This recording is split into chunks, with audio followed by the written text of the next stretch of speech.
Next on News 4 at 5:30, Tucson police are investigating a shooting in Midtown. We asked the governor about President Obama's visit tomorrow, and she says it's absolutely necessary. If it seems a little busier around town today, there's a good reason for that. Students at the U of A are busy moving in and getting ready for school. I took it out to the community to show people who hadn't seen it just yet. Banks are now blaming Congress and tough new banking laws for making the new fees necessary. Normally they say things like beware of rattlesnakes and bobcats, but at Ironwood Forest and the Sonoran Desert National Monuments, it's a different kind of warning, all about smuggling. So how do they know? Well, there's a long trail of trash to prove it. When medical marijuana was approved by the voters, there were a lot of people wanting to get their hands on some, but at the same time, there were others waiting to cash in on it.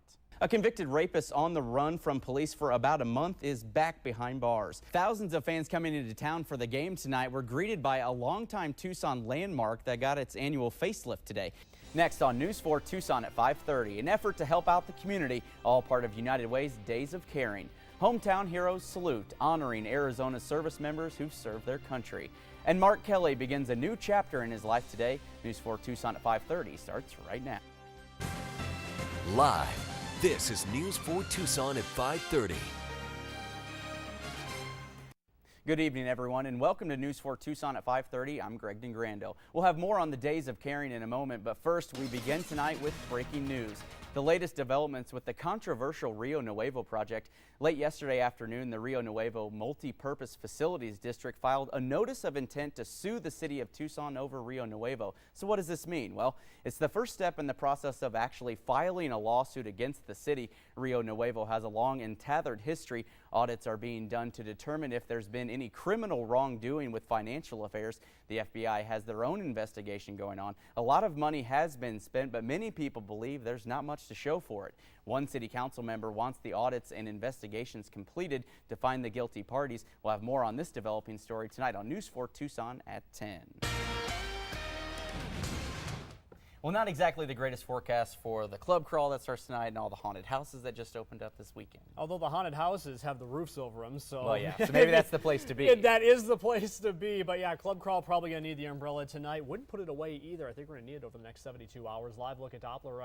A national effort to help those in need is underway. Across the nation, United Way's Days of Caring brings volunteers together to help out in the community. News 4's Jeff Westlake has the story. If you'd like to donate your time or money to Days of Caring, we've posted a link on how you can help. Just head to our website, kvoa.com. KVOA also took part in Days of Caring. Our own Tom McNamara, General Manager Bill Shaw, and other employees were out at Open Arms Preschool and Kindergarten on the city's northwest side. We helped out in the kitchen and at both playgrounds. A big thank you to everyone who volunteered at any of today's projects. Hometown Heroes. Today we said thank you to all of the airmen from Tucson who have served in Iraq and Afghanistan. The Hometown Heroes salute ceremony was held today at Tucson International Airport. The 162nd Fighter Wing of the Arizona National Guard is based at the airport. Since September 11th, the 162nd has deployed hundreds of guardsmen to fight overseas, and today was a day to honor all of them. Very honored. I'm very honored. Navy Captain and NASA astronaut Mark Kelly has officially retired from the space agency and the military. Kelly commanded the Space Shuttle Endeavor's final mission this summer. His wife, Congresswoman Gabrielle Giffords, is recovering from a gunshot wound in the January 8th shootings. The two are writing a memoir that is expected to be published next month. Tucson police are still searching for an armed robbery and carjacking suspect. These are surveillance photos sent in by police. They say the man is suspected in at least 4 robberies or robbery attempts and a carjacking in the past 5 days. 2 days ago, he reportedly attacked a woman in the parking lot of the Best Buy on Broadway. If you know of his whereabouts, call 911 or 88 Crime. Drivers beware, another traffic camera just went live today. It's at the intersection of Ajo Way and South 6th Avenue. The camera will catch speeders and red light runners. Warnings will be issued for the next 30 days, but after October 31st, real tickets will be issued. Coming up next, the U.S. issues a travel warning after the killing of a top Al-Qaeda member. More fallout today after Bank of America announces its plans for debit card fees, who the banks are blaming now.